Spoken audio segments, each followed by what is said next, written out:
Students, last class में हम लोगों ने इंटीग्रेशन का इवेल्युएशन पार्ट देखा था, जिसमें 8 to 10 फॉर्मूलाज हम लोगों ने जो यूजफुल है फिजिक्स में वो हम लोगों ने देखा और उस पर कुछ न्यूमेरिकल प्रैक्टिस किए। हाउ टू इंटीग्रेट, कौन कौन से फॉर्मूला हैं जो हमारे लिए यूजफुल हैं। आज हम लोग पढ़ेंगे इसके कि जो इंटीग्रेशन से हमें मिलता है वो क्या होता है, क्या मिल रहा है हमें। तो इंटीग्रेशन का मीनिंग समझने के लिए हम लोग थोड़ा सा पहले एक एग्जाम्पल देखते हैं और उस हिसाब से काम करते हैं, ठीक है। ऐसे ओवरऑल एक सेंटेंस में या 2 सेंटेंस में इसका मीनिंग मैं स्टार्टिंग में बता दूं, इसको हम लोग को रियलाइज करना है, इसको हम लोग को हजम करना है। और वो 2 सेंटेंस है जो कंक्लूजन का, वो ये है कि इंटीग्रेशन रिप्रेजेंट्स समेशन, सम करना, ऐड करना, बहुत सारे क्वांटिटीज को ऐड करने का काम। मीन्स समेशन इज, समेशन और इंटीग्रेशन समझो दोनों भाई भाई हैं, दोनों में थोड़ा डिफरेंस है। Means integration is nothing but summation.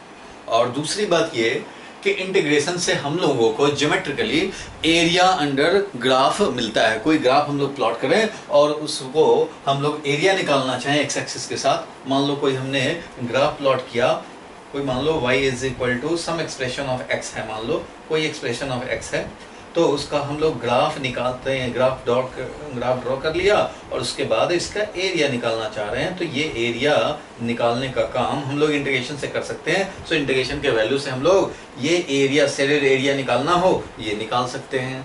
और साथ में समेशन जो पढ़ा है हम लोगों ने, उसी का बड़ा भाई है समझो इंटीग्रेशन का साइन। समेशन वाला काम इंटीग्रेशन।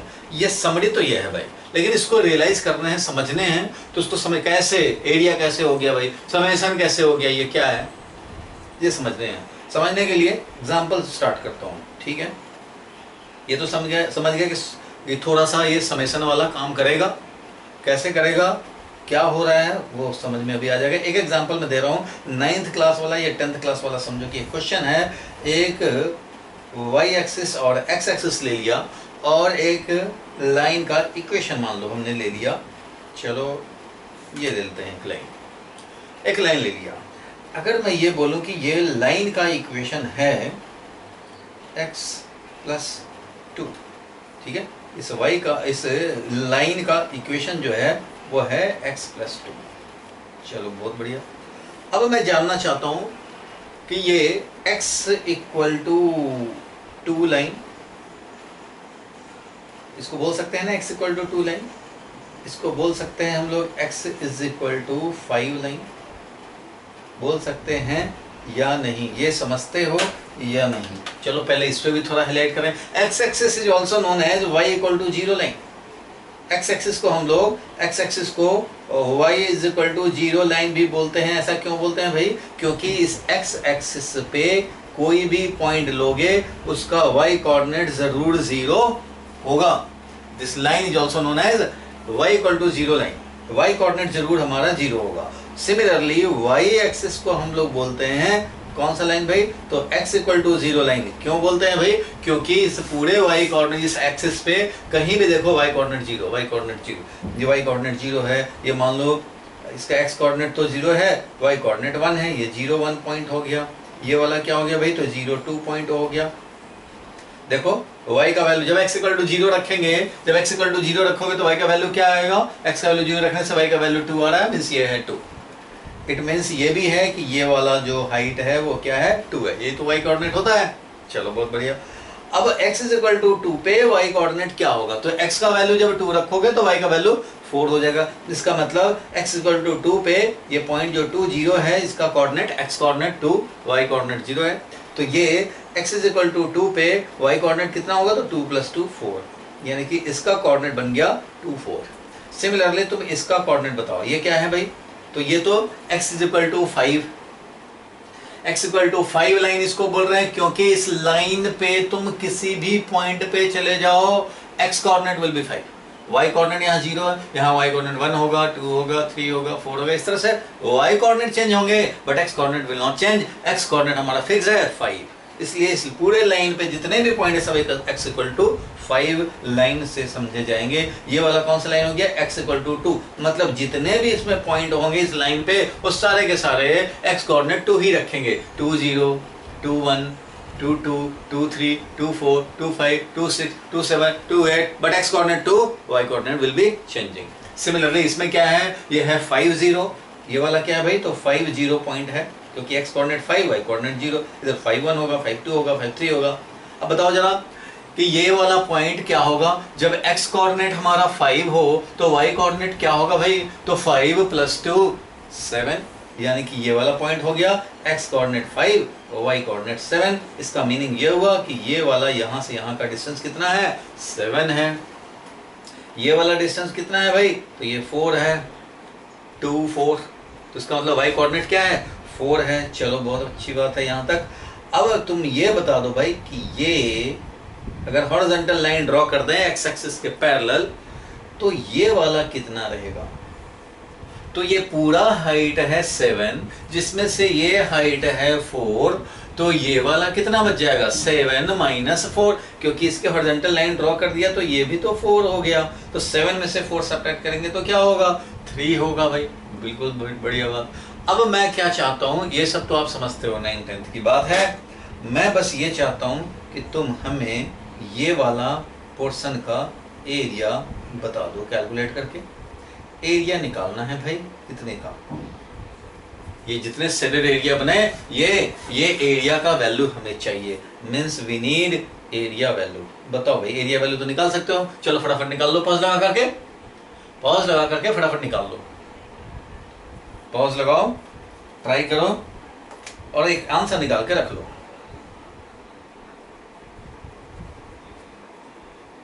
निकाल लिए, निकालो भाई निकालो, कंजूसी मत करो, लिखने में कंजूसी मत करो, आलसी बनोगे बेकार हो जाएगा। तुम बस इसका आंसर निकाल कर रख लो, क्योंकि अब हम लोग आगे जो डिस्कस करेंगे इसमें ये आंसर काम आएगा।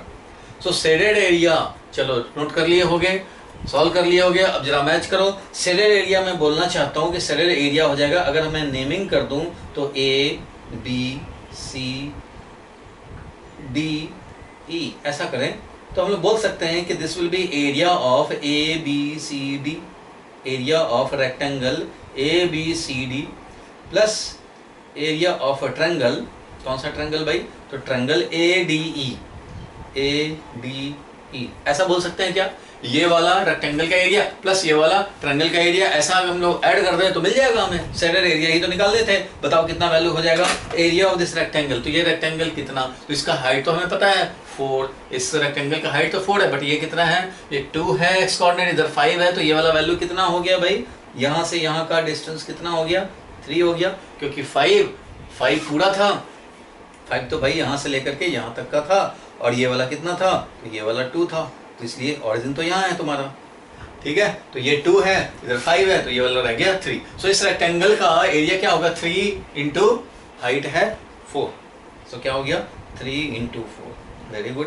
प्लस अब आगे बढ़ते हैं, इस ट्रायंगल का एरिया, तो ट्रायंगल का एरिया का फॉर्मूला मालूम है तुम्हें, half into base into height, तो हाफ इंटू बेस कितना है भाई, तो बेस तो 3 है, और हाइट कितना है, तो हाइट भी 3 ही है, यहाँ निकाल के पहले ही रखा है, 7 - 4 = 3, और ये वाला भी 3 था, चलो भाई ये भी 3, तो अब वैल्यू कितना हो जाएगा 12, और प्लस ये कितना हो जाएगा 9/2 मीन्स 4.5, और ये कितना हो जाएगा 16.5, 16.5 स्क्वायर यूनिट, जो भी यूनिट है, अगर मीटर है तो मीटर स्क्वायर हो जाएगा, सेंटीमीटर है तो सेंटीमीटर स्क्वायर हो जाएगा, जो भी वैल्यू है 16.5 स्क्वायर यूनिट आ गया। बोलो भाई ठीक है, इतना ही आया होगा तुम्हारा, चलो 16.5 आया। अब इसका इंटीग्रेशन से कैसे एरिया, तो मैंने कहा पहले हजम कर लिया जाए कि जो पॉइंट मैंने बोला है वो तुम्हारा वैलिड है, उसका देखेंगे कैसे। तो मैंने एक पॉइंट बोला था कि ये एरिया निकालने में भी इंटीग्रेशन काम करता है, तो देखो भाई फर्स्ट मेथड से तुमने निकाल लिया यूजिंग मेंसुरेशन, और जो तुम जानते हो ट्रायंगल रेक्टेंगल, चलो ठीक है। सेकेंड मेथड में कह रहा हूं कि हम लोग इंटीग्रेशन मेथड से भी निकाल सकते हैं, इंटीग्रेशन मेथड से, ठीक है। इंटीग्रेशन मेथड से कैसे निकाल सकते हैं जरा इसको समझा जाए, इसको समझा जाए, तो इसको समझने के लिए हम लोगों को थोड़ा काम करने पड़ेंगे भाई। क्या काम करोगे, तो काम करने पड़ेंगे कि हम लोग एक अलग पेज पे इसका दूसरा अल्टरनेट मेथड मैं बताना चाह रहा हूँ यहाँ पे। चलो इतना तो कम से कम तुमने कर ही लिया होगा, या तो नहीं किया है तो इसको पॉज करके पहले लिख लो। 16.5 आंसर आया है, ताकि जब आंसर आए इंटीग्रेशन से तो मैच कर पाए हम लोग। चलो दूसरा ये है कि मैं पहले पॉइंट लिख दूं एक, देखो कैसे है वो भी समझने हैं थोड़ी देर में, बट क्या है वो जरा समझा जाए। किसी फंक्शन का ग्राफ मान लो हमने ऐसे प्लॉट किया, कुछ भी y is equal to some function of x। Some function of x का मतलब क्या हुआ, means y is in terms of x कुछ भी है। मान लो y is equal to x square plus 5 है, y equal to sine x है, cos x है, y इक्वल टू कुछ भी है भाई, x square plus 5x plus 5 minus log x, ऐसा कुछ भी हो जाए। तो x के फंक्शन में, x के टर्म में y एक्सप्रेस्ड है, तो उसका कुछ ना कुछ तो ग्राफ आएगा। Let the graph be this, general बात। अभी मैं स्पेशलाइज्ड बात नहीं कह रहा। y इक्वल टू अगर x प्लस 2 रख देंगे तो फिक्स हो जाएगा, y इक्वल टू मान लो साइन x रख देंगे तो वो भी फिक्स हो जाएगा। तो अभी ग्राफ हम लोग फिक्स नहीं कर रहे हैं, इक्वेशन फिक्स नहीं कर रहे हैं, जनरल बात कर रहे हैं। जनरल बात कर रहे हैं तो जनरल टर्म में बोलेंगे, किसी पर्टिकुलर स्पेशल केस के लिए देखेंगे तो वो केस का इक्वेशन रख दोगे। अभी मैं ये कह रहा हूं कि y is given in terms of x, जिसका ग्राफ ऐसे कुछ आया। चलो कुछ आया, अब जब कुछ आया तो ये है x is equal to x1, x is equal to जैसे 2 लाइन था अभी, या x is equal to 3 line, तो x is equal to x1 line हो, ये वाला मान लो x is equal to x2 line हो। तो अगर हम लोग इस fx यानी कि जिसका ग्राफ प्लॉट किए हो उसको अगर हम लोग इंटीग्रेट करें, उसको क्या करें, इंटीग्रेट करें। अब जो इंटीग्रेशन नहीं पढ़ा है वो डायरेक्ट क्लास मत करना इसकी, पहले इंटीग्रेशन का इवैल्यूएशन पार्ट जानते हैं।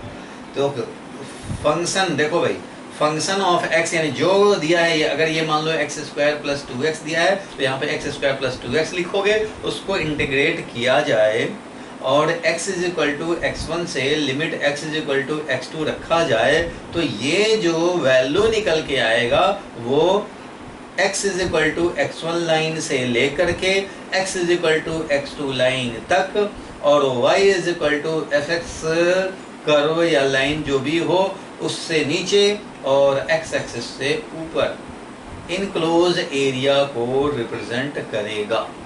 This value represents area.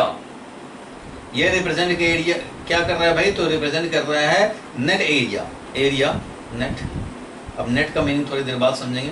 Area, ठीक है, ये एरिया इनक्लोज बाई, ये रिप्रेजेंट कर रहा है नेट एरिया इनक्लोज बाई कौन कौन सा भाई, तो area enclose by y is equal to fx curve, line हो या कर्व हो जो भी हो। Number second point x axis के ऊपर, और c एरिया इनक्लोज हो रहा है, एक तो ये, एक ये, तीसरा है x is equal to x1 line, and fourth जो है हमारा यानी d point x is equal to x2 line. ये चार से इनक्लोज एरिया को ये रिप्रेजेंट करता है। अगर ये इंटीग्रेशन कर रहे हो तो y equal to fx line या कर्व, लाइन आए या कर्व आए, वो तो डिपेंड करता है कि ये क्या है। ये तो हमने स्पेशल केस लिख दिया, स्पेशल केस नहीं समझने हैं हम लोग, समझने हैं y equal to fx general case.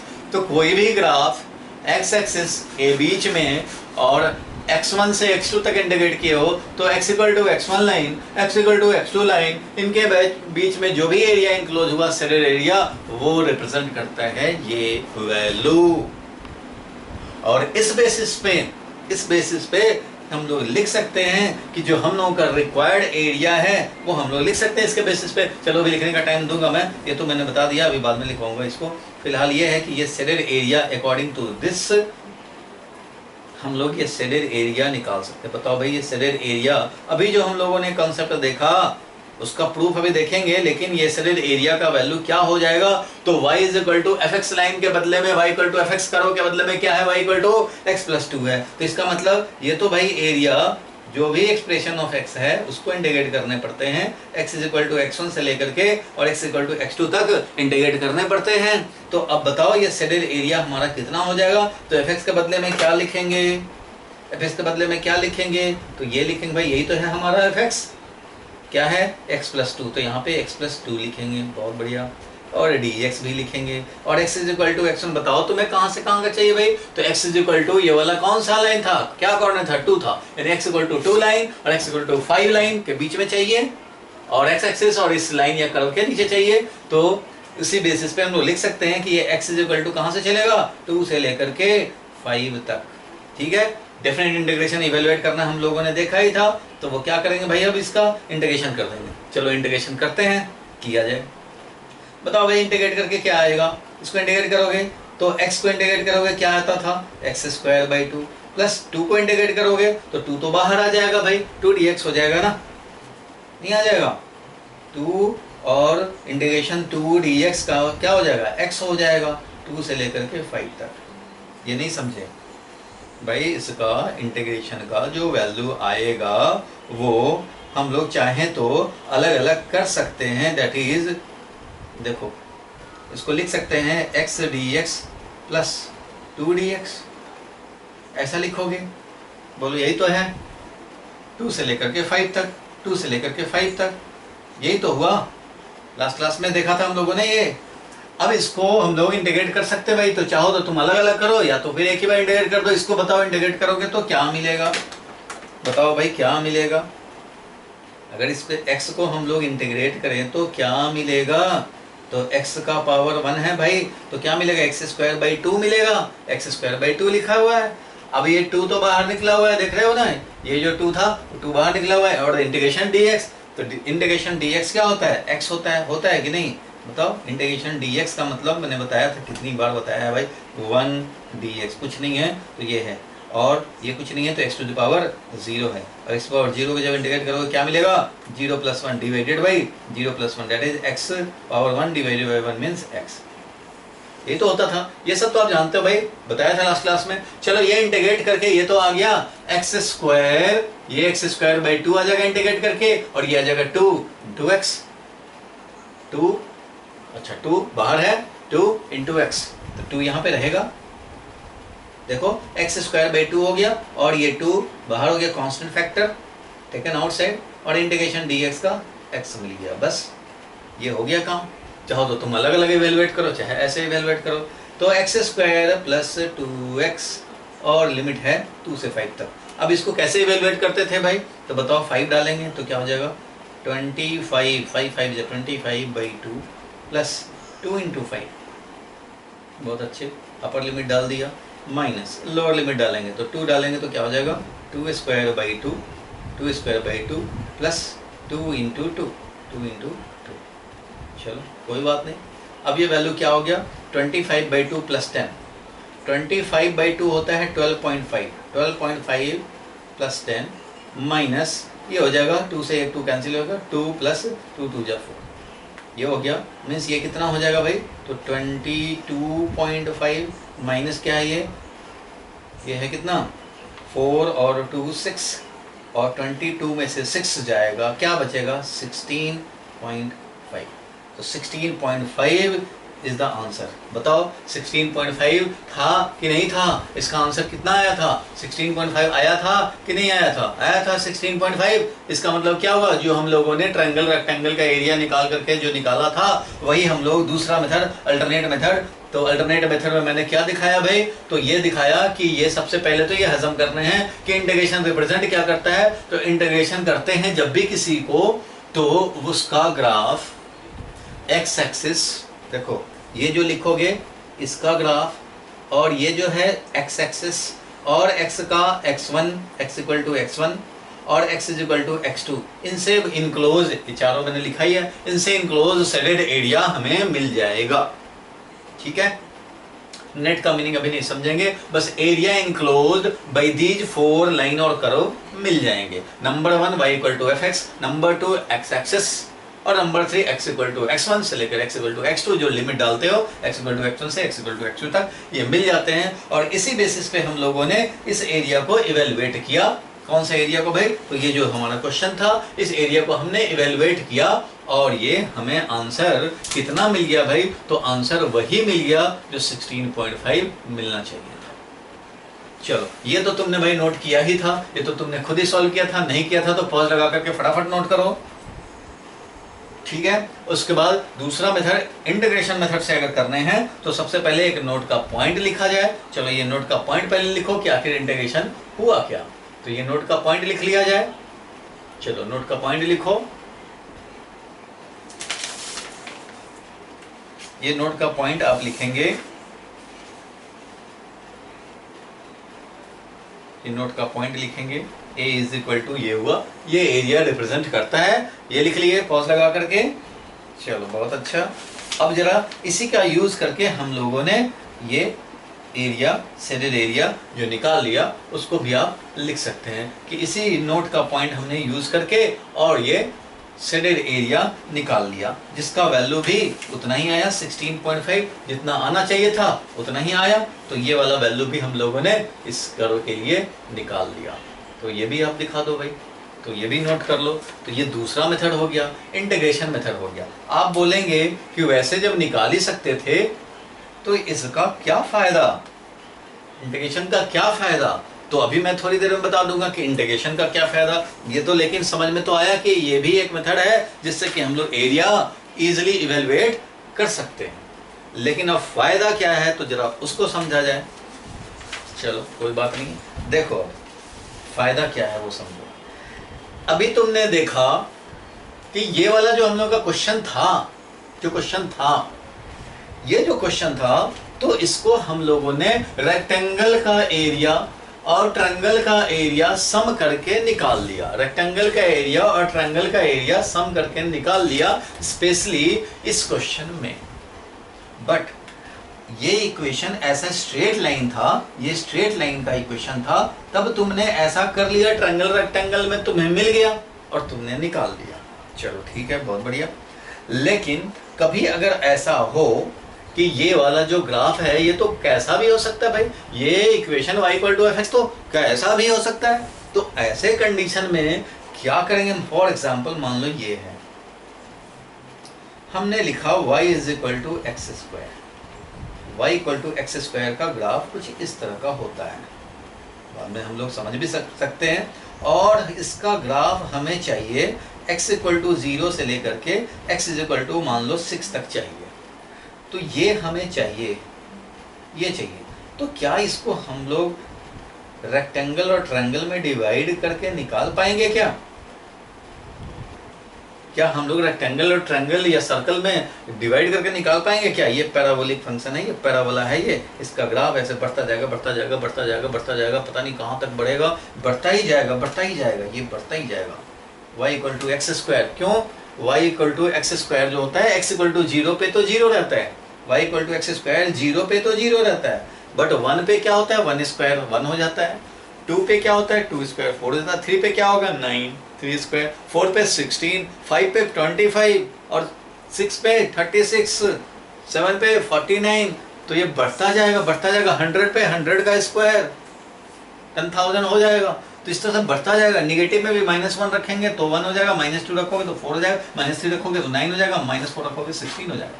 इसलिए इस तरह से हमें वेरियस पॉइंट्स मिलते रहेंगे। इस तरह का ये ग्राफ है। अब इस ग्राफ में यहाँ से हम लोग x=6 लाइन लिए और ये 0 लाइन है, x=0 लाइन इसको बोल सकते हैं। ये x मान लो 3 लाइन है। तो हमें तो कुछ भी पूछा जा सकता है। मान लो अगर ये एरिया निकालना पड़ जाए तो हम लोग क्या करेंगे भाई? तो कुछ नहीं करेंगे, x² को इंटीग्रेट कर देंगे और लिमिट डाल देंगे x=3 से लेकर के x=6 तक, और ये इवेलुएट कर देंगे तो हमें ये वाला एरिया मिल जाएगा। और अगर ये पूरा एरिया चाहिए तो कोई बात नहीं है, लिमिट को बस 0 से 6 तक कर देंगे। 0 से 6 तक किया तो ये पूरा का पूरा एरिया मिल जाएगा भाई। कितना इजी है बताओ। लेकिन इसको तुम रेक्टेंगल ट्रायंगल में डिवाइड करके नहीं निकाल सकते। ऐसे कंडीशन में भी इंटीग्रेशन वाला मेथड काम आएगा। अब कुछ भी हो सकता है ना भाई, ये इक्वेशन sin x हो जाए, sin x का ग्राफ इस तरह का कुछ हो जाता है। अब इसका निकालना हो कि ये एरिया कितना है, वो निकालने की ज़रूरत पड़ जाए। ये y=sin x का इस तरह से ग्राफ होता है। मैं वैसे अलग से तुम्हें sin x का ग्राफ, cos x का ग्राफ, tan x का ग्राफ का एक अलग से क्लास लूँगा मैथमेटिकल में। मैथमेटिकल ग्राफ छोटे मोटे जो यूज़ होते हैं, log x के ग्राफ, ये जो तुम्हारा फिजिक्स में यूज़ आएगा, ऐसे एक ग्राफ मैं एक दिन प्लॉट कराऊंगा। ठीक है। y=sin x का ये ग्राफ होता है। ये हमारा 180 डिग्री होता है पाई, और ये होता है 90 डिग्री π/2। अब कोई बोले कि यहाँ से लेकर के यहाँ तक का ये एरिया बता दो भाई, तो क्या करोगे भाई? तो ये sin x का ग्राफ है, y=sin x है, तो sin x को इंटीग्रेट कर दोगे। कहाँ से कहाँ तक भाई? तो यहाँ से यहाँ तक चाहिए अगर π/2 तक, जब 1 हो जाता है वैल्यू इसका, तो 0 to π/2 कर देंगे और इवेलुएट कर लेंगे। इंटीग्रेशन आता ही है, लिमिट डालेंगे, अपर लिमिट लोअर लिमिट निकल जाएगा। फायदा समझ में आया? इंटीग्रेशन एरिया रिप्रेजेंट कर रहा है। कैसे कर रहा है ये अलग मैटर है, कुछ लोग बताते हैं कुछ लोग नहीं बताते हैं, तो कोई बात नहीं है, मैं आपको बता दूंगा, उससे बहुत ज़्यादा क्लियर हो जाएंगे कॉन्सेप्ट। अदरवाइज आपको लगेगा कि ये तो रटने जैसा काम हो गया। तो चलो इसको हम लोग समझ तो गए, नोट भी कर लिया तुमने, और ये लॉजिक तो समझ गए भाई कि हमारा ये इनक्लोज एरिया को रिप्रेजेंट करता है। और कई बार हम लोग फंस जाएंगे जब हमारा स्ट्रेट लाइन नहीं रहा, कोई अलग सा कर्व हो गया, और y equal to f x curve हमारा इस तरह का जब हो जाए, एक्स स्क्वायर हो जाए, या y is equal to x cube plus 5x plus sine x, अगर ऐसा हो जाए तो हमारा तो कुछ और हो जाएगा। लेकिन इसको इंटीग्रेट करना तो हमें आता है भाई, फटाफट इंटीग्रेट कर देंगे, जिस लिमिट से जिस लिमिट तक चाहिए इंटीग्रेट करो, वैल्यू निकालो, आंसर रेडी, हलवा बन गया, हलवा पूरी की तरह हो गया। समझ गए? ये देख रहे हो y इक्वल टू, अगर y equal to sine x का ग्राफ अगर हमें चाहिए, ग्राफ है और उसका निकालना हो तो भी निकाल सकते हैं, कोई भी फंक्शन इंटीग्रेट बस होना चाहिए। तो आपको जो फिजिक्स में आएगा, हम लोग मैथमेटिकल कॉम्प्लेक्सिटी पे नहीं जाना चाहते, फिजिक्स में जो यूज होने हैं वो ये नेट एरिया दिखाता है। नेट से भी मैं मीनिंग बता दूं जरा, नेट का मीनिंग क्या है, चलो नेट का मीनिंग समझा जाए। तो नेट का मीनिंग ये है भाई, समझो, अगर मान लो ये y एक्सिस, ये x एक्सिस, ध्यान से समझना, ये y एक्सिस और ये x एक्सिस, ठीक है, इस तरह से है, मान लो y एक्सिस है, x एक्सिस है, और अगर मैं ये बोलूं कि एक ग्राफ ऐसा हुआ कि ऐसे करके ऐसे हो गया, ऐसे, ये एरिया मान लो 5 वैल्यू है, ये एरिया मान लो 3 वैल्यू है, ये एरिया सपोज करो 8 वैल्यू है, ठीक है, ये 0 है। ध्यान से समझना, ये बड़ा इंपॉर्टेंट है, ये सब तो जानना ही जानना है। x1 है, x2 है, x3 है, ये कुछ भी हो सकता है, x1 मान लो 2 हो गया, x2 मान लो 4 हो गया, x3 मान लो 7 हो गया, ऐसा इस तरह से मान लो है, ठीक है। अब मैं क्या चाहता हूँ भाई, मैंने इंटीग्रेट किया, ये जो ग्राफ है वो किसका है, y is equal to f x का ग्राफ है। क्या है, y equal to f x मतलब सम फंक्शन ऑफ x है। अब ये ऐसे ग्राफ है भाई, अब मैं अगर इसको इंटीग्रेट करूँ, इस एफ एक्स को, जो भी ये हुआ होगा फंक्शन, उसको अगर मैं इंटीग्रेट करूँ और 0 से लेकर के x2 यानी कि 4 तक डालूँ, 0 से x2 मीन्स 4 तक लिमिट डाल रहा हूँ, तो इस कंडीशन में हमें क्या मिलेगा, वैल्यू क्या वैल्यू मिलेगा बताओ, एरिया का क्या वैल्यू मिलेगा, x इज इक्वल टू 0 से x इक्वल टू 4 तक, तो x इक्वल टू 0 यहाँ है और x इक्वल टू 4 भाई 4 तो यहाँ है, तो ये देख रहे हो, ये एरिया इनक्लोज होगा प्लस ये एरिया भी इनक्लोज होना है, तो तुम्हें मिलेगा क्या, तो मिलेगा तुम्हें ये एरिया कितना था 5, और ये एरिया कितना था, ये एरिया था 3, ये एरिया अगर 3 था, ये एरिया अगर 5 था, तो तुम्हें 5 और -3 यानी कि 2 मिलेगा वैल्यू।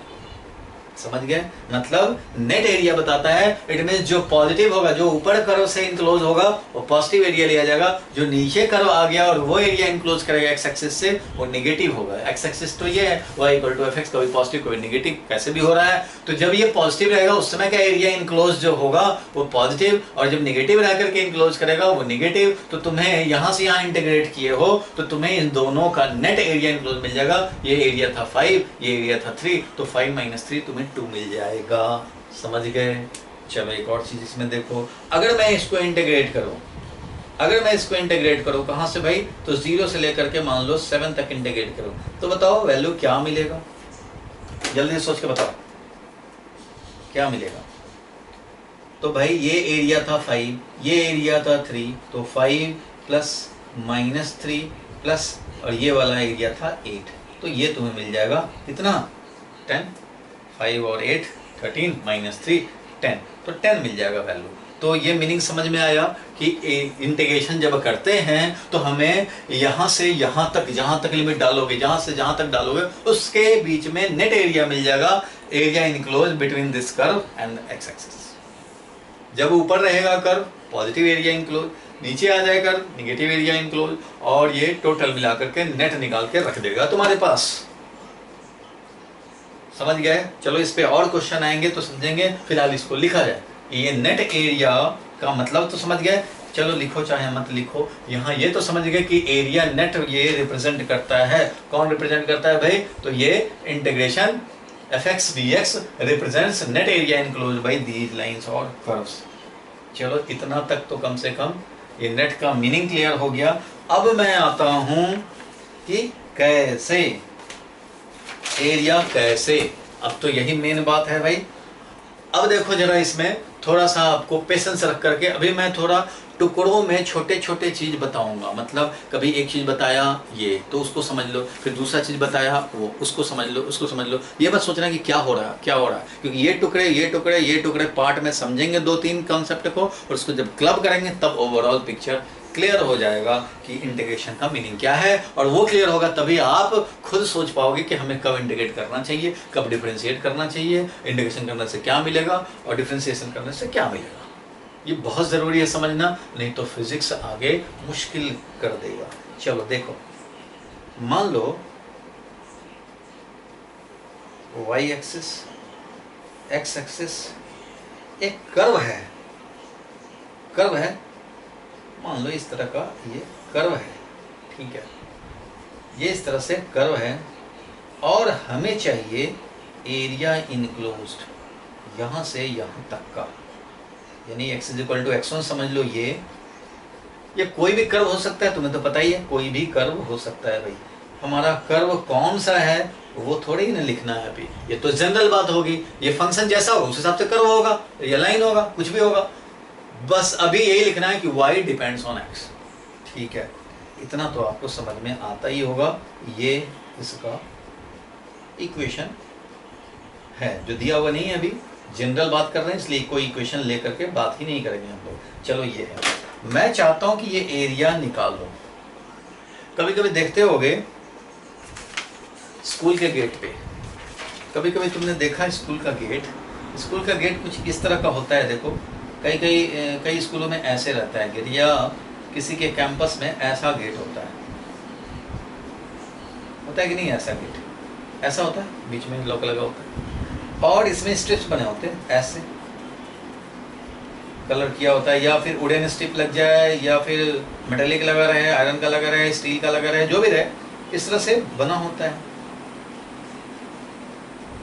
तो मेरे कहने का मतलब है कि अगर बोला जाए तुम्हें कि भाई चलो एक तरफ का तुम एरिया बताओ, कितना है ये एरिया, ये एक तरफ के गेट का कितना एरिया है, ये एरिया कैलकुलेट करने हैं, और इसमें ये शेप है इस तरह का, तो उसको एरिया कैसे निकाला जाए? तो ऐसा ही जैसे स्ट्रिप्स बने हुए हैं, तो उसका यूज करके अगर हर स्ट्रिप के एरिया को हम लोग ऐड कर लें तो हमें अप्रॉक्सीमेटली एरिया मिल जाएगा। अब जरा ध्यान देना, अब समझने पे, ये तो मैंने ऐसे बता दिया तुम्हें, मुझे ये एरिया निकालना है तो मैं यही लॉजिक लगाऊंगा, तुम्हें भी लगाना चाहिए, बिल्कुल यही लॉजिक ही लगाना चाहिए।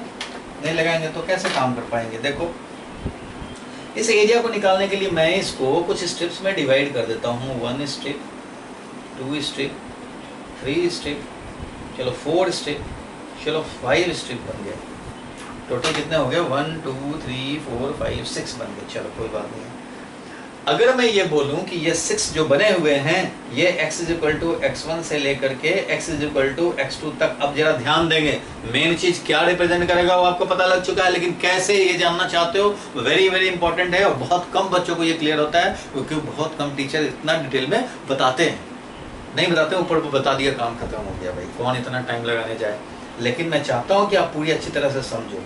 मैं ये कहने जा रहा हूँ कि अगर मैं इसका एरिया, इस रेक्टेंगुलर स्ट्रिप का एरिया, फिर इस रेक्टेंगुलर स्ट्रिप का एरिया, प्लस इस रेक्टेंगुलर स्ट्रिप का एरिया, फिर यहाँ से एक लाइन ड्रॉ किया हॉरिजॉन्टल, इस रेक्टेंगुलर स्ट्रिप का एरिया, फिर यहाँ से लाइन ड्रॉ किया इस रेक्टेंगुलर स्ट्रिप का एरिया, फिर यहाँ से लाइन ड्रॉ किया और इस रेक्टेंगुलर स्ट्रिप का एरिया अगर ऐड कर दूं, सारे एरियाज को अगर ऐसे ऐड कर दूं तो हमें एरिया मिलेगा या नहीं मिलेगा?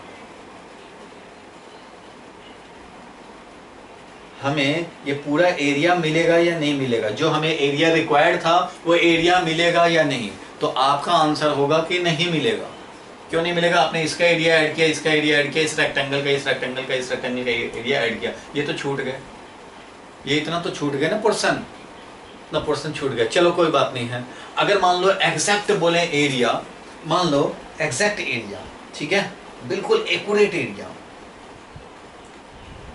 एक्यूरेट एरिया था एक्यूरेट एरिया जो था वो सपोज करो था 16.59321615, मान लो इतना स्क्वायर मीटर था, मान लो ये है एग्जैक्ट एरिया। मान लो हमें ये ही कैलकुलेट करना है, यही एरिया तो कैलकुलेट करना पर्पस है, इतना डिजिट तक का प्रिसीजन हमें रखने हैं, इतना एक्यूरेसी तक का हमें चाहिए, जो एरिया है एग्जैक्ट निकले।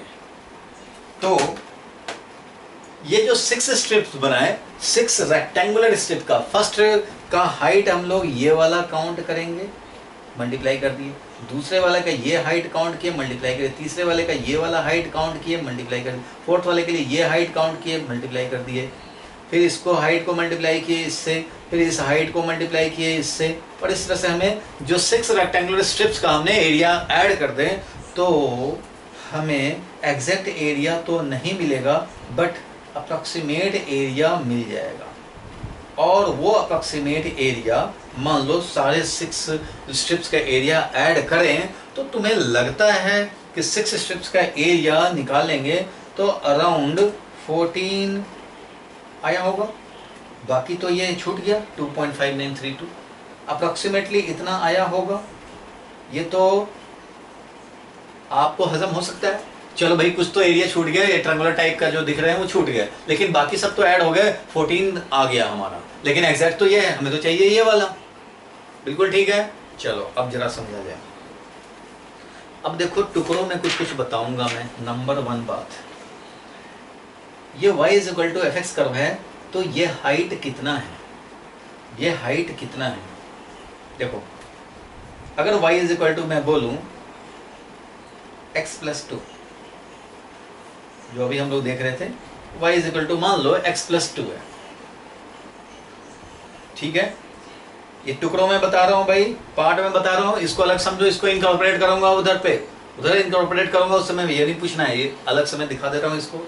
मान लो मैं बोलूं कि ये क्या है, ये हाइट क्या है, तो आप क्या बोलोगे भाई, ये बोलोगे कि x इक्वल टू 0 पे y का जो वैल्यू है वही तो ये है, तो x इक्वल टू 0 पे y का वैल्यू 2 है, तो इसका मतलब x इक्वल टू 0 पे y का वैल्यू 2 है, तो ये वाला वैल्यू क्या हो गया 2 है। चलो ध्यान से समझना, इस कोऑर्डिनेट को मैं दूसरे तरीके से भी लिखा जाता है, सुना होगा, इसको हम लोग 0 और f0 भी लिख सकते हैं, नहीं समझे, चलो कभी सीखा होगा शायद तुमने 9th में, y equal to fx is equal to x plus 2 है, y is equal to fx as a function of x, वो क्या है x प्लस 2 है। तो तुमने ये सुना है कि नहीं कि f1 क्या होगा, f1 क्या होगा, तो fx अगर x प्लस 2 है तो f1 क्या होगा, x की जगह पे हम लोग 1 रखेंगे, तो ये क्या मिल जाएगा 1 प्लस 2। बताओ भाई ऐसा तो काम किए हो। If y equal to fx is x plus 2 then f1 will be x के जगह पे 1 है तो x के प्लेस पे 1 रखो, 1 प्लस 2 दैट इज 3। अगर कोई बोले कि f2 क्या है भाई, तो जहां x है वहां पे अब आप 2 रखोगे तो क्या मिलेगा 2 प्लस 2 दैट इज क्या मिल गया 4 मिल गया। अगर कोई बोले f3 क्या है तो क्या लिखोगे, तो 3 प्लस 2, क्यों, क्योंकि f3 तुम्हें चाहिए और f3 चाहिए तो जहां x है वहां 3 रखो, तो 3 प्लस 2 यानी कि क्या मिल जाएगा 5। क्लियर है यहाँ तक। अब मैं ये बोलूं कि f डेल्टा x क्या है, तो तुम बोलोगे भाई x की जगह पे डेल्टा x रख दो, तो डेल्टा x प्लस 2 है। अगर मैं बोलूं कि f राम क्या है, तो जहां पे x है वहां राम आ रहा है, तो यहाँ पे x की जगह पे राम लिख दो, मीन्स राम प्लस 2। एफ एच क्या है भाई, तो ये है h plus 2। F H plus delta X क्या है भाई, तो भाई क्योंकि y is equal to X plus 2 था और इसी को हम लोग fx बोल रहे थे, तो y इक्वल टू fx ही हमारा x प्लस 2 था, तो हम लोग क्या बोलेंगे F H plus delta x को क्या बोलेंगे, जहां x है वहां h प्लस डेल्टा एक्स रखो, तो h प्लस डेल्टा एक्स और प्लस 2, ऐसा ही तो करते हैं। f1 क्या हो जाएगा, तो 1 प्लस 2 दैट इज 3। ये तो समझते हो, चलो ये समझते हो। अगर नहीं समझते हो तो तुम भाई साइड में लिख लेना पॉज लगा करके, अगर नहीं समझते हो और ये पहली बार तुम्हारे लाइफ में आ रहा है तो तुम साइड में लिख लो, एफ एक्स अगर x प्लस 2 है तो f1 हो जाएगा, 1 जब रख रहे हो तो जहां x है वहां 1 रखो, 1 प्लस 2 दैट इज 3 हो जाएगा। F2 क्या हो जाएगा, तो जहाँ x है वहाँ 2 रखो, 2 + 2 4 हो जाएगा। F3 तो F2 3 + 5 हो, 3 + 2 हो गया 5 मिल गया। इस तरह से हम लोग लिख सकते हैं। इसलिए इसका क्या हो जाएगा कोऑर्डिनेट, तो 0 x कोऑर्डिनेट 0 पे 2 है, तो तुम ऐसे भी लिख सकते हो कि x = 0 जब रखेंगे, जब इसमें x = 0 रखेंगे तो F0 जो होगा, F0 मीन्स 0 + 2 तो 2। तो इसको हम लिख सकते हैं कि जब x 0 है तो y कोऑर्डिनेट इसका क्या है, F0 है। F0 मतलब f फंक्शन का वैल्यू जब x 0 है तो 0 + 2 हो जाएगा, तो ये नहीं F0 लिख सकते हैं। अब मान लो यहाँ पे ये 2 है, तो जब ये 2 रहेगा तो 2 + 2 क्या हो जाएगा, 4 हो जाएगा। तो यहाँ पे इसका कोऑर्डिनेट तुम 2 4 लिख सकते हो, या फिर ऐसे भी लिख सकते हो 2 and F2, क्योंकि F2 क्या है, 4 ही तो है। F2 अगर बोले तो क्या है, F2 क्या है, 4 है। अगर मैं इसका बोलूं कि अच्छा भाई ये बता दो अब कि ये है मान लो 5, तो इसका कोऑर्डिनेट क्या होगा, तो x coordinate is 5, y coordinate कितना हमें नहीं पता है 5। अगर आपको इक्वेशन दिया हुआ है तब तो तुम रख दोगे 5 और 5 + 2 7 बोल दोगे, लेकिन हमें इक्वेशन ही नहीं दिया तो फिर क्या बोलूंगा कि 5 और F5, 5 और F5 जो भी होगा फंक्शन उसमें x का वैल्यू 5 रखेंगे, मिल जाएगा अपने आप। चलो इस तरह से हम लोग डिनोट कर सकते हैं, बिल्कुल ठीक है। चलो इसको नोट करना हो तो नोट कर लो, और मैं इसको हटा रहा हूँ, ठीक है। और लगा करके नोट करना चाहो कर लो, एक पार्ट खत्म हुआ। चलो आगे देखें हम लोग, इस पे फिर से वापस आ जाए, ठीक है। अब देखो ये x1 से लेकर के x2 तक, यानी कि ये पूरा लेंथ जो हुआ वो कितना हो गया, तो x2 - x1 हो गया। क्यों, क्योंकि ये पूरा तो यहाँ से ओरिजिन तो यहाँ है, ओरिजिन तो यहाँ है भाई, तो यहाँ से लेकर के पूरा यहाँ तक x2 था, और यहाँ से यहाँ तक लेकर के वो क्या था, x1 था। बोलो ठीक है यहाँ तक भाई, कोई परेशानी नहीं। तो ये वाला जो वैल्यू हुआ क्या मिला, x2 - x1, ये x2 - x1 हो गया, ठीक है। इसका हाइट बोलो है, हाइट, ये जो हाइट चाहिए था मुझे, तो ये इसका कोऑर्डिनेट है x1, इसका कोऑर्डिनेट क्या है भाई, तो x1 x कोऑर्डिनेट और y कोऑर्डिनेट है 0।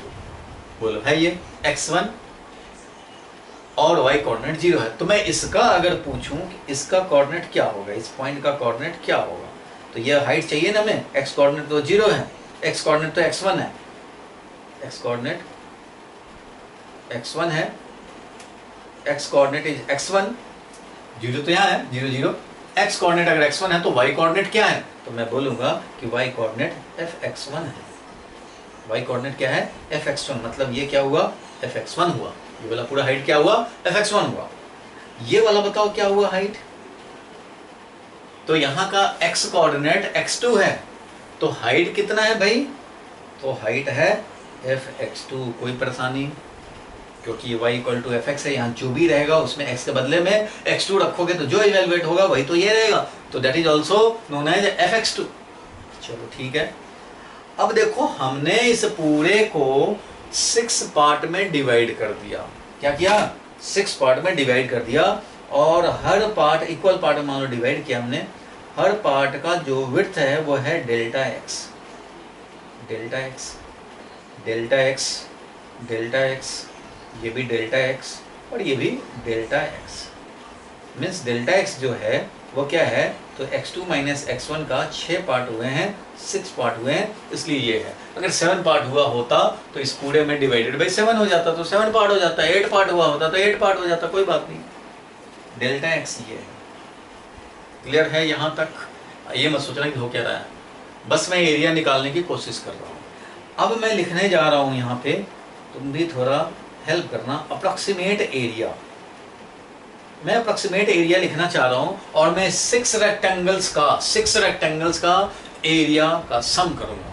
फर्स्ट रेक्टेंगल का एरिया बोला जाए, एवरी विड्थ जो है हमारा, हर रेक्टेंगल का विड्थ कितना है, delta x, delta x, delta x। Delta x का मतलब होता है चेंज इन x, x में कुछ चेंज, पूरा चेंज तो x2 - x1 था, उसके 6 पार्ट किए हमने, तो डेल्टा x हो गया x2 - x1 बाई 6। 5 पार्ट करते तो बाई 5 हो जाता, कोई बात नहीं। अप्रॉक्सीमेट एरिया कितना होगा बताओ, अप्रॉक्सीमेट एरिया हो जाएगा फर्स्ट रेक्टेंगल का, तो फर्स्ट रेक्टेंगल का कितना हो जाएगा, विड्थ मल्टीप्लाइड बाई ये हाइट। ये हाइट कितना है, fx1, fx1 height multiplied by delta x। चलो फर्स्ट वाला रेक्टेंगल का हो गया ना, fx1 इंटू डेल्टा x। इस वाले का क्या होगा, तो बताओ भाई, डेल्टा एक्स आगे बढ़ेगा हर का स्ट्रिप का या डेल्टा एक्स है, तो इसको मैं बोलूंगा, इसका कोऑर्डिनेट अगर बोलना हो तो एक्स कोऑर्डिनेट क्या होगा, तो x1 प्लस डेल्टा एक्स, और वाई कोऑर्डिनेट क्या होगा, fx1 प्लस डेल्टा एक्स।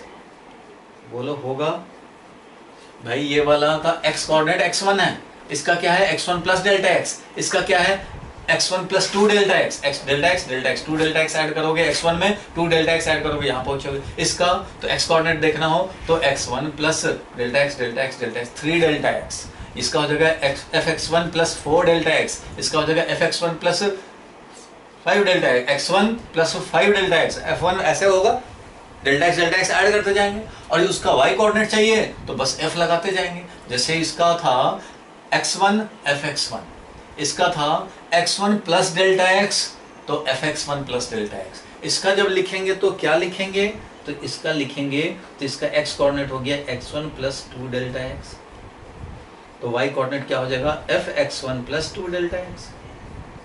बोलो ठीक है। सिमिलरली इसका अगर कोऑर्डिनेट लिखें, इसका कोऑर्डिनेट लिखें तो क्या लिखेंगे, x1 delta x delta x delta x, तो क्या हो गया, x कोऑर्डिनेट हो गया x1 plus 3 delta x, x coordinate क्या हो गया x1 प्लस 3 डेल्टा एक्स, और y कोऑर्डिनेट क्या हो जाएगा fx1 प्लस 3 डेल्टा एक्स। बोलो हो जाएगा ऐसा। सिमिलरली इसका भी लिखना चाहेंगे तो लिख सकते हैं, क्या लिखोगे, x1 प्लस एक और डेल्टा एक्स बढ़ जाएगा, यानी x1 प्लस 4 डेल्टा एक्स हो जाएगा कि नहीं, और y कोऑर्डिनेट क्या हो जाएगा fx1 प्लस 4 डेल्टा एक्स। बोलो भाई यहां तक तो क्लियर है, होता जाएगा। सब में क्या करना है, x कोऑर्डिनेट बढ़ाते जाना डेल्टा एक्स बढ़ाते जाओ, और y कोऑर्डिनेट कॉरस्पॉन्डिंग f लगाते जाओ।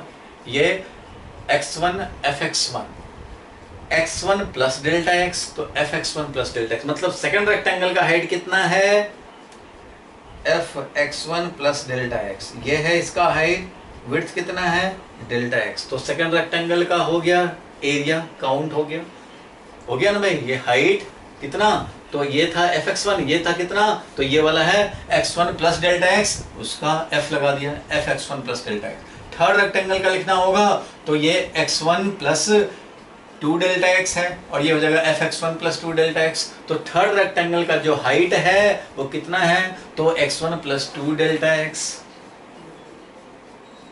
fx1 plus 2 delta x into width delta x, फिर आ जाएगा fx1 plus 3 delta x into delta x. ये हो गया फर्स्ट का, सेकंड का, थर्ड का, फोर्थ का। अब एक और फिफ्थ का लिखना है तो fx1 plus 4 delta x into delta x plus fx1 plus 5 delta x into delta x.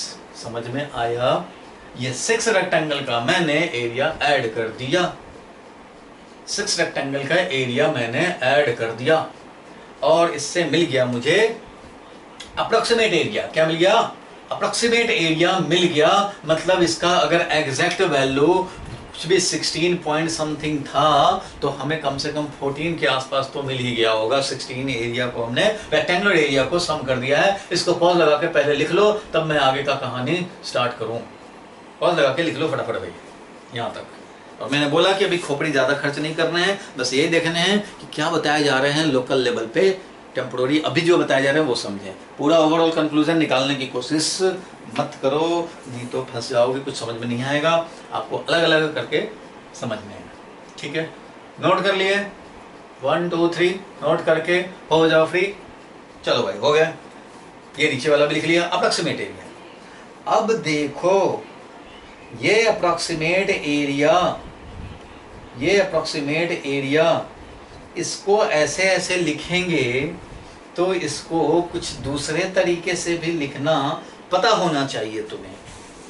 चलो अब इसके लिए एक और पार्ट में तुम्हें कुछ चीज बताऊंगा, वो समझने हैं। चलो आपने ये सुना होगा समेशन n² + 2, n का वैल्यू 1, n का वैल्यू 3। अगर ये हमें इवेलुएट करने हो तो क्या हो बताओ? क्या होगा?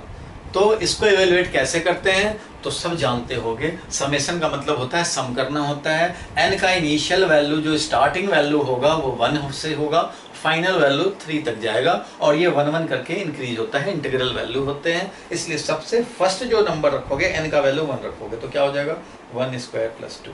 चलो रख दिया 1, एक्सप्रेशन मिल गया। फिर करेंगे प्लस, फिर अब नेक्स्ट वैल्यू रखेंगे। x का 1 का वैल्यू के बाद क्या होता है 2 होता है, तो अब लिखेंगे n के बदले 2, तो 2 स्क्वायर प्लस 2 लिखोगे। फिर प्लस, अब नेक्स्ट वैल्यू क्या होगा 3, तो 3 का स्क्वायर प्लस 2 लिखोगे, ये भी लिख लिया। फिर हम लोग 4 का लिखते हैं, लेकिन ये जब फाइनल वैल्यू 3 लिखा है तो 3 तक ही लिख करके और इवेल्युएट कर लेंगे, ठीक है। तो ये मिल जाएगा ना तुम्हें, 1 और 2 3 मिला, और इधर क्या मिला 6 मिला, 3 और 6 9 हो गया, 9 मिला, और इधर 9 और 2 11, तो 9 और 11 20 मिल गया।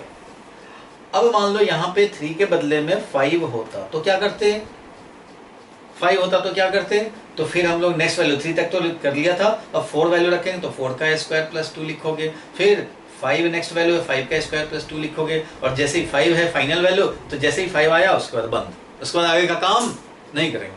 अब इसको इवेलुएट कर लेंगे, जो वैल्यू आया कोई बात नहीं।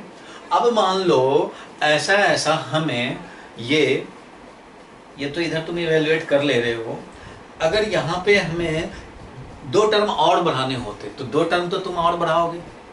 यहाँ 7 लिख दो, एक ही बात है, यहाँ 7 लिख दो तब भी एक ही बात है, यानी कि यहाँ 7 करेंगे तो अब 6 वाला भी आएगा, 7 वाला भी आएगा। इस तरह से ये रिप्रेजेंटेशन तो जानते हो।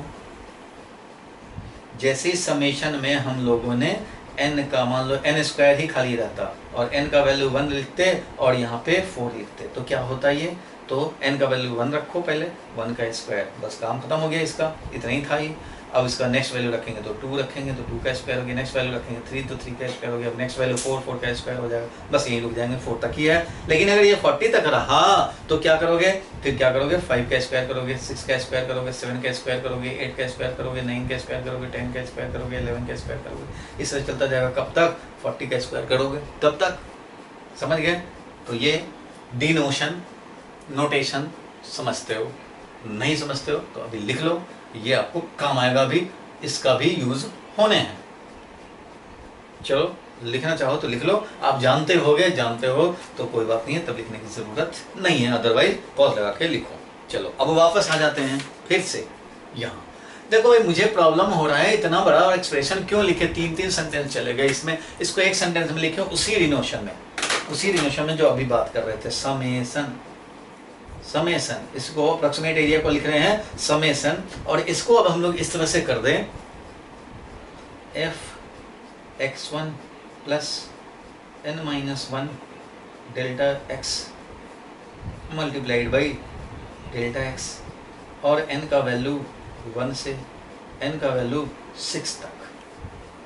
बोलो ये मैं लिख दिया, क्या ये वही सेंटेंस है जितना ये लिखा हुआ है? ये इतना बड़ा लिखने से बढ़िया है ये लिखना, ये वही चीज हो गया। कैसे हो गया, इसलिए तो अभी समझाया था तुम्हें। देखो n का वैल्यू स्टार्टिंग वैल्यू 1 लेंगे बिल्कुल। चलो n का वैल्यू 1 रखो, n का वैल्यू 1 रखेंगे, यहाँ है n 1, तो x1 प्लस 1 माइनस 1 क्या हो गया, 0 हो गया, तो 0 डेल्टा x 0 ही हो गया, तो fx1 हो गया, fx1 इंटू डेल्टा x।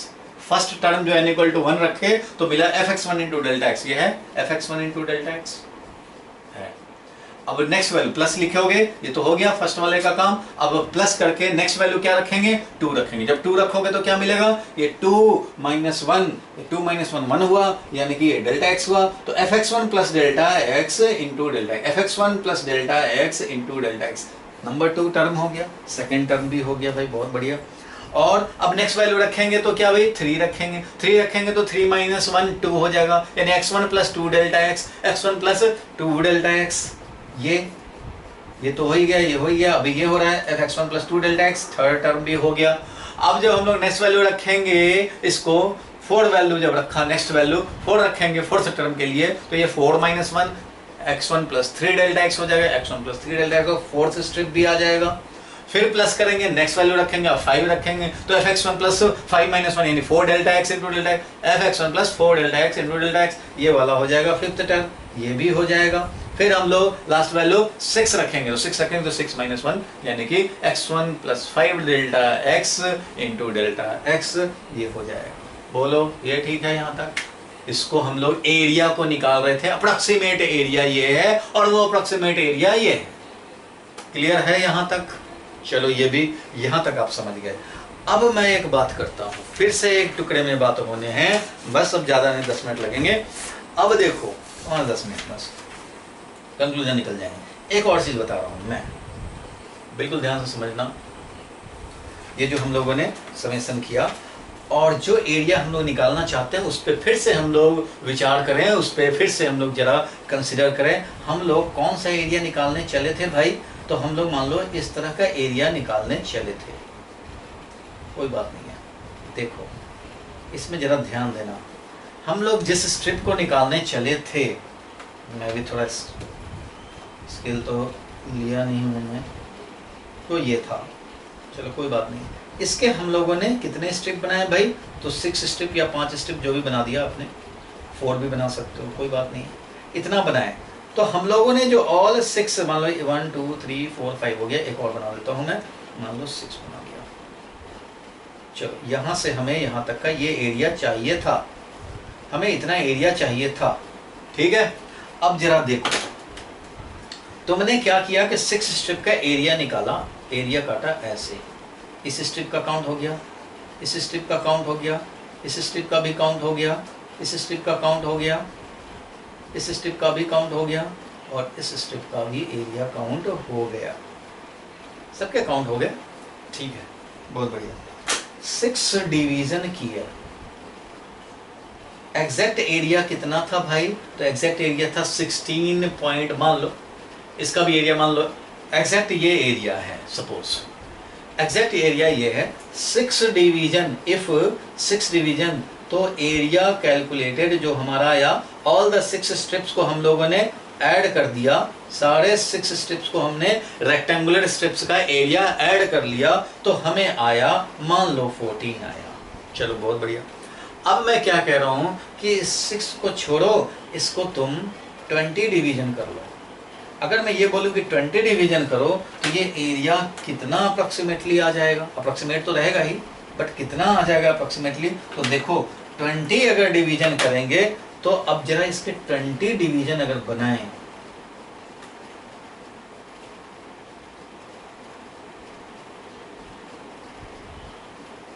मतलब ये समझो इसके 20 डिवीजन बनाएं, जरा यहाँ ध्यान देना, 20 हो काउंट करके जरूरी नहीं है, ऐसे। अब देखो कि कितना एरिया छूटेगा। अब यहाँ तो इतना ज़्यादा हो गया हौच पौच, यहाँ दिखा देता हूँ। देखो अगर इस तरह से बड़े बड़े स्ट्रिप्स बने थे तो ये एरिया छूट गए थे, ये एरिया छूट गए थे, ये एरिया छूट गए थे, ये एरिया छूट गए थे, बाकी सब काउंट हो गए थे, ठीक है, क्लियर है। अब अगर हम लोग छोटे छोटे स्ट्रिप्स बनाएं और ज़्यादा नंबर ऑफ स्ट्रिप्स कर दें, और ज़्यादा नंबर ऑफ स्ट्रिप्स कर दें, तो क्या छूटेगा वो मैं जानना चाहता हूँ। तो भाई फर्स्ट वाले में तो ये स्ट्रिप हो जाएगा, सेकंड वाले में ये स्ट्रिप काउंट हो जाएगा, थर्ड वाले में ये वाला काउंट हो जाएगा, फोर्थ वाले स्ट्रिप में ये काउंट हो जाएगा, फिफ्थ वाले स्ट्रिप में ये काउंट हो जाएगा, सिक्स्थ वाले में ये काउंट हो जाएगा, सेवन्थ वाले में ये काउंट होगा, एट्थ वाले में ये काउंट होगा, नाइन्थ वाले में ये काउंट होगा, 10th वाले में ऐसे ये काउंट हो जाएगा, इसका में भी ये काउंट हो जाएगा, 11th में ये काउंट हो गया, 12th में मान लो ये काउंट हो गया, 13th में ये काउंट हो गया, 14th में ये काउंट हो गया, 15th में ये काउंट हो गया, 16th में ये काउंट हो गया, बहुत अच्छा, 11th ये 17th में ये काउंट हो गया, इस तरह से चल रहा है। अब तुम बताओ, पहले जब कम डिवीजन थे, 5 डिवीजन 6 डिवीजन थे, तो ये इतना बड़ा ट्रायंगुलर एरिया छूट रहा था, बोलो ठीक है, ये एरिया भी छूट रहा था, ये एरिया भी छूट रहा था, और ये एरिया पूरा छूट रहा था। अब जब नंबर ऑफ स्ट्रिप्स बढ़ गए तो एरिया जो छूट रहे हैं, छोटे छोटे छोटे छोटे छोटे छोटे, ये जो छूट रहे हैं, ये देखो छोटे से छूट गए, छोटे से छूट गए, छोटे। पहले तो इतना छूट गया था, अब तो कम छूट रहे हैं, और ऐसे ऐसे 20 स्ट्रिप्स के एरिया हम लोग ऐड करते हैं। 6 का जैसे ऐड किया वैसे ही 20 स्ट्रिप्स बनाए, और 20 स्ट्रिप्स के पतले पतले स्ट्रिप्स लिए, जरूर थोड़े मोटा मोटा पतले पतले स्ट्रिप लेंगे तो डेल्टा एक्स का वैल्यू और कम हो जाएगा, डिक्रीज हो जाएगा, डेल्टा एक्स का वैल्यू पहले डेल्टा एक्स जितना भी थिकनेस था, इतना बड़ा बड़ा थिकनेस था डेल्टा एक्स का, अब ये डेल्टा एक्स का थिकनेस क्या हो जाएगा, छोटा छोटा छोटा छोटा। तो डेल्टा एक्स का थिकनेस कोई बात नहीं, डेल्टा एक्स का वैल्यू कम हो जाएंगे, बट जो लेफ्ट एरिया है, जो छूट गया एरिया, जो काउंटिंग में नहीं आया, वो एरिया बहुत कम छूटेगा।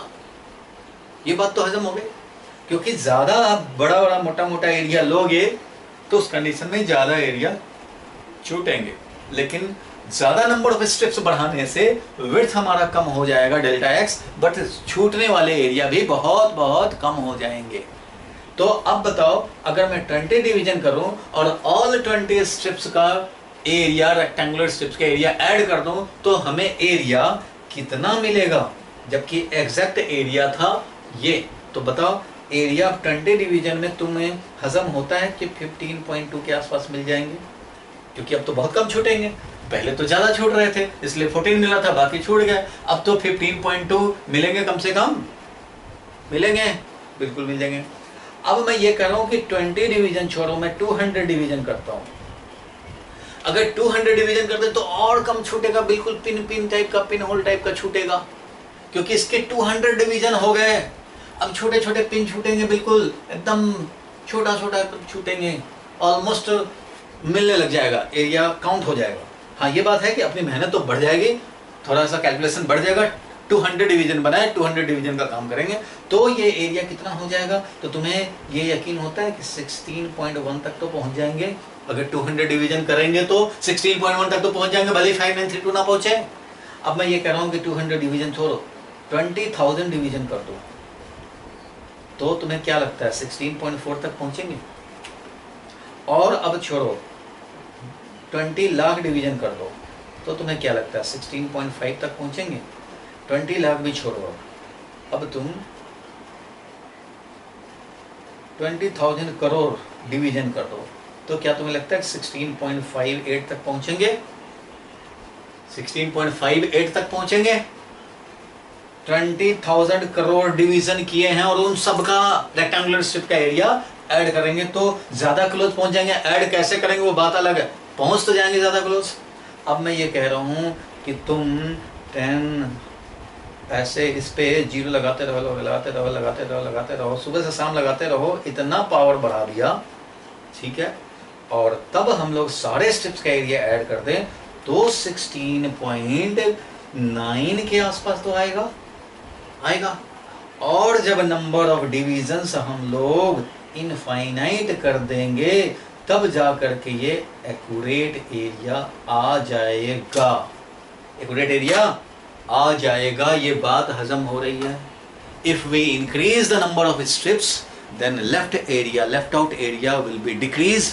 एंड इफ इतना ज्यादा कर दिया डिवीजन कि बिल्कुल एक है उसी के बगल में ये है, दूसरा उसी के बगल में, मतलब इतना ज्यादा नंबर ऑफ इनफाइनाइट कर दिया, इतने ही दूर में इनफाइनाइट डिवीजन कर दिया, तो उस कंडीशन में डेल्टा एक्स का क्या हाल होगा। डेल्टा एक्स तो वही है x2 - x1 डिवाइडेड बाई जितना नंबर ऑफ डिवीजन करो। अगर तुमने 20 डिवीजन की तो 20 से डिवाइड होगा, 200 डिवीजन करोगे तो 200 से डिवाइड होगा, और इनफाइनाइट डिवीजन करोगे तो इनफाइनाइट से डिवाइड होगा।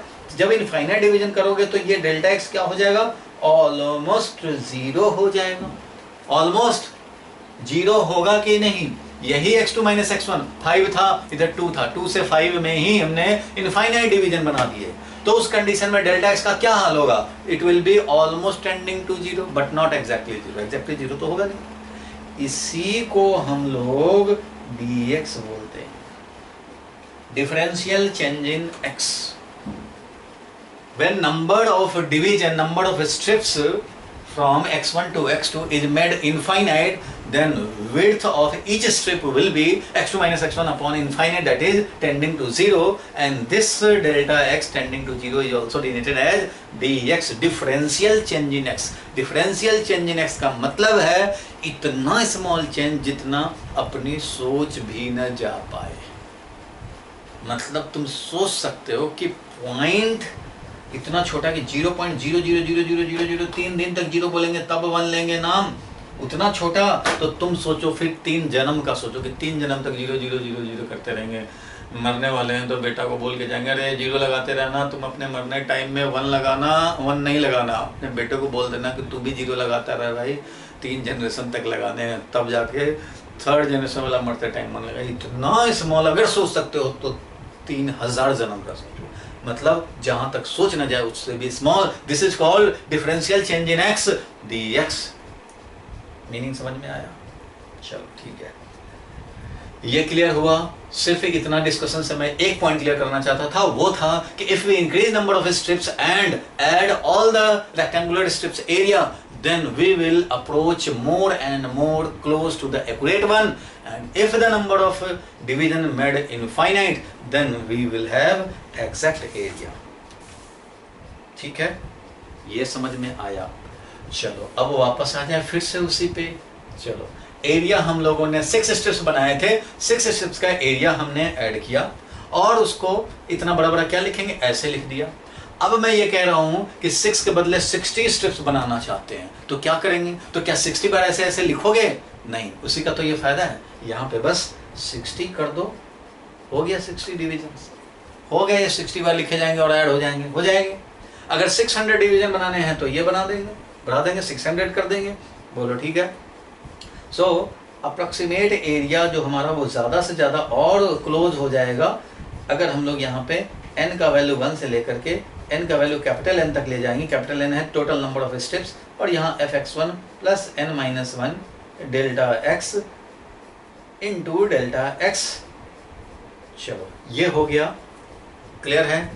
n डिवीजन बनाए हमने, कैपिटल N डिवीजन बनाए, तो कैपिटल N तक ले जाएंगे 1 से लेकर के, तो और सबको ऐड करते जाएंगे करते जाएंगे। अब यहाँ से मैं लिख रहा हूँ if we increase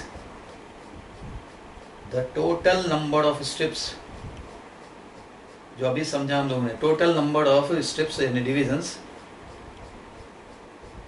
that is strips जो बनाए हैं हम लोगों ने, total number of strips, then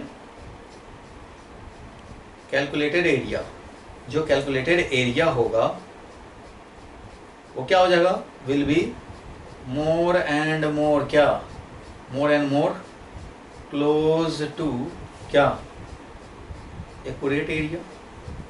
it will become more and more close to accurate area, and if n is made infinite, then we will have exact area, जो बिल्कुल exact area हमें मिल जाएगा। ठीक है, यहाँ तक मिल जाएगा। इसलिए मैं अब लिखना चाहता हूँ, देखो n बढ़ाते जाओगे, ज़्यादा से ज़्यादा क्लोज पहुँचते जाओगे। अब मैं इसको एक्यूरेट एरिया का नाम देना चाहूँ तो क्या लिखूँगा भाई? तो एक्यूरेट एरिया जो हमें चाहिए था वो हो जाएगा n = 1 से लेकर के कैपिटल n = कैपिटल N तक जाने हैं, बट ये कैपिटल N क्या है, टेंडिंग टू इन्फिनिटी है। और करना क्या होगा, तो fx1 plus n-1 delta x multiplied by delta x। Clear है यहाँ तक? समझ गए? ये एक्यूरेट एरिया हो जाएगा जब हमने number of division he infinite कर दिए। फिर क्या प्रॉब्लम है? फिर तो ये अब एग्जैक्ट एरिया मिल जाएगा। अभी हम लोगों ने देखा इनफाइनाइट डिवीजन बना दिया। अब देखो ये एग्जैक्ट एरिया है, ये हजम हो चुका। ठीक है, ये एग्जैक्ट एरिया है। अब जब ये एग्जैक्ट एरिया है तो ये समझ तो रहा ना, ये कह क्या रहा है? कह रहा है ये क्या कह रहा है, जरा एक बार इसका सुनते हैं। ये कह रहा है कि मैं समेसन हूँ, पूरा क्या है, मैं समेसन हूँ ऐसे ऐसे इनफाइनाइट टर्म का, जिसमें एक टर्म fx1 प्लस ये है और n ये धीरे धीरे बढ़ता रहेगा। और पहले मैं जब n का वैल्यू 1 रखोगे तो ये सिर्फ x1 हो जाएगा, fx1 डेल्टा x करूँगा।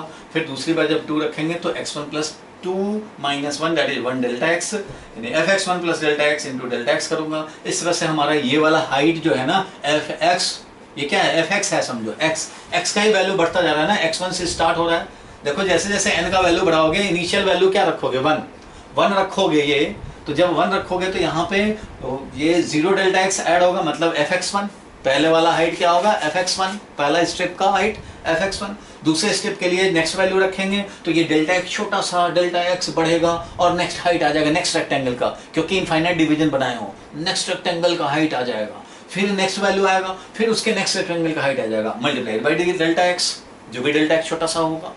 वो मल्टीप्लाई होता रहेगा। फिर नेक्स्ट वैल्यू आएगा, यानी कि अब fx जो है वो और बढ़ जाएगा, fx1 से और बढ़ गया, बढ़ता जा रहा है, बढ़ता धीरे धीरे करके ये बढ़ता जा रहा है, नेक्स्ट नेक्स्ट लेता जा रहा है। मतलब ये ऐसे जो था ना कर, अभी ये हाइट इंटू dx हुआ, ये हाइट इंटू dx, ये हाइट इंटू dx, ये हाइट इंटू dx, ये हाइट इंटू dx, ये हाइट इंटू dx, ये हाइट इंटू dx, ये हाइट इंटू dx, ये हाइट इंटू, कुछ भी छूटने का चांस ही ना बने।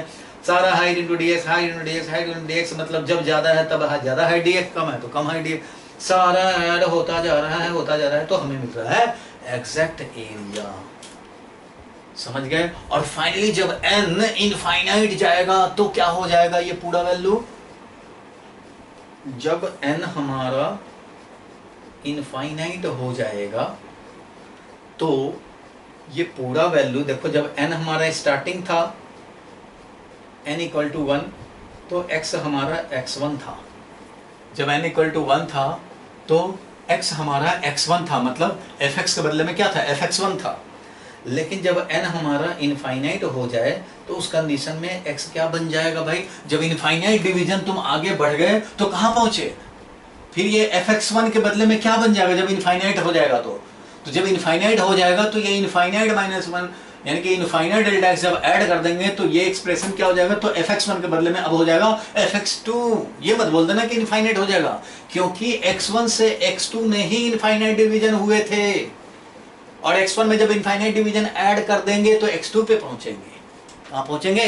x2 पे पहुंचेंगे। इसलिए यहाँ पे जब हमारा इनफाइनाइट होगा तो x पहुंचेगा x2, क्योंकि x1 से x2 में ही तो इनफाइनाइट डिवीजन हुए थे। अब जब फर्स्ट ऐड हुआ तो fx फर्स्ट जब हमने रखा n का वैल्यू 1 तो fx1 मिला, और जब इसके इनफाइनाइट डिवीजन बना करके बढ़ते जाएगा बढ़ते जाएगा बढ़ता है डेल्टा एक्स बढ़ता जाएगा, तो ये फाइनली कहाँ पहुंचेगा? fx2 पे पहुंचेगा। कहाँ पहुंचेगा? fx2 पे। समझ गए? और सबका डेल्टा एक्स के साथ मल्टीप्लाई होता रहेगा, सम भी होता रहेगा, सम होता रहेगा, नेक्स्ट आया फिर सम हुआ, फिर नेक्स्ट आया रेक्टेंगल का हेड, सब सम होता रहेगा और ये मिल जाएगा एग्जैक्ट एरिया। क्लियर है यहाँ तक? बिल्कुल क्लियर है। अब देखो, इसका इवेल्युएशन पॉसिबल नहीं है। समेशन को बोला जाए कि इसका इवेल्युएट कर दो तो क्या कर पाओगे? नहीं कर पाएंगे। क्यों नहीं कर पाएंगे? क्योंकि समेशन तभी इवेल्युएट होगा, समेशन तभी इवेल्युएट होगा जब ये टर्म लिखना एक दिन बंद हो जाए, मतलब फाइनाइट नंबर है, यहाँ फाइनाइट रहे। मान लो करोड़ों है तो चलो भाई करोड़ बार लिखेंगे, कभी तो बंद होगा, तब तो फिर ऐड करेंगे। 5 है तो 5 लिखा, ऐड कर दिया। 10 है तो 10 टर्म लिखे, ऐड कर दिए।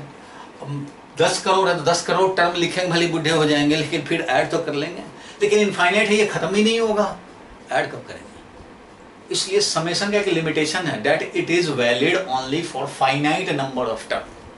अब ये इनफाइनाइट नंबर ऑफ टर्म जब इसको ऐड करना होगा ना तो ये हाथ खड़ा कर लेगा, मेरे बस का नहीं है भैया, मेरे बस का नहीं है। तो भैया से सुना, अरे क्या हो गया चंगू मंगू, क्यों चिल्ला रहे हो? नहीं होगा नहीं होगा। अरे मैं हूं ना बड़ा भाई, मैं करूंगा। तो इसका बड़ा भाई आता है ऐसे काम के लिए, और वो है इंटीग्रेशन। समेशन का बड़ा भाई इंटीग्रेशन, और इसकी खासियत है कि ये भी काम वही करता है जो समेशन करता है, लेकिन ये इनफाइनाइट टर्म को ऐड कर देता है। Summation will be replaced by integration.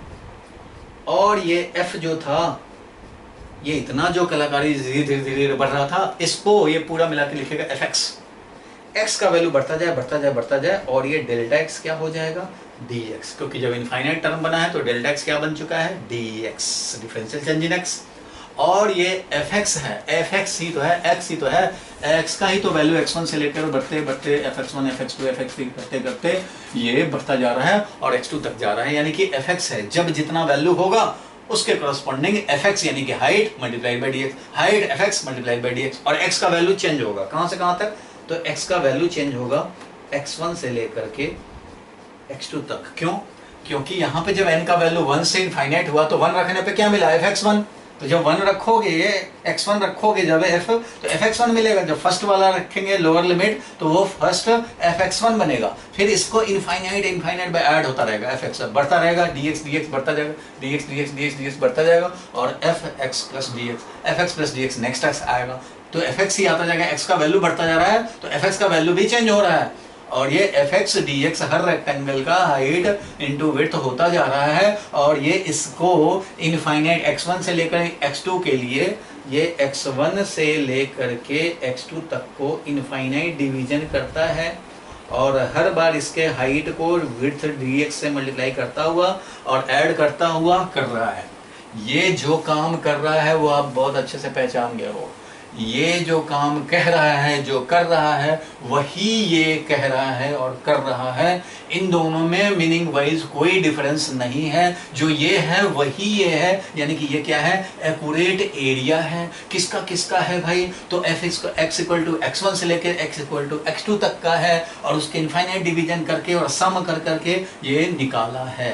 सो अब तुम्हें ये क्लियर हो गया कि integration is nothing but summation, और ये तब एक्शन में आता है, ऐसा तो सोया रहता है, समेशन ही काम करता रहता है, लेकिन जब इनफाइनाइट टर्म को ऐड करना होता है तो ये सरेंडर कर देता है, ये आता है, काम इसका वही है, समेशन करने वाला। सो ये मीनिंग क्लियर हो गया तुम्हें कि integration is nothing but summation, और ये सर्टेन लिमिट से सर्टेन लिमिट तक इनफाइनाइट डिवीजन में हर बार f x height f x into d x, f x into d x, f x into d x करते करते सारा एरिया ऐड हो जाता है।